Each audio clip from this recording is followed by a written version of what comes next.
Vëllezër dhe motra, feja është përcjell deri tek ne me vështirësi, me përpjekje të mëdha, me munde të shumta, me njerëz që nuk e kanë sakrifikuar vetëm dorën, apo këmbën, apo pasurinë, apo atë dheun, kanë sakrifikuar jetën.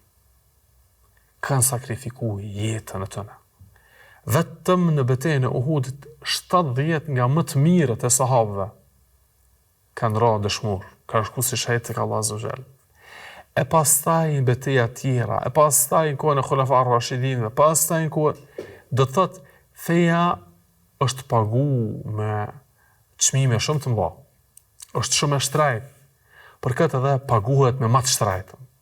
Duhet që ne të jemi krenar, që ne të ndim vetën shumë, të jetë mas, të jetë përtej masës që kena mundësi me paraftyru, të ndim vetën krenar, dhe të mburemi që jemi pjesëtar të kësaj feje të Allahut Azza wa Jall, e që është e vetmja pranuar tek Ai subhanahu wa taala dhe e vetmja që i çon njerëzit në shpëtim të sigurt tek Allahu Azza wa Jall nesër ditën e gjykimit.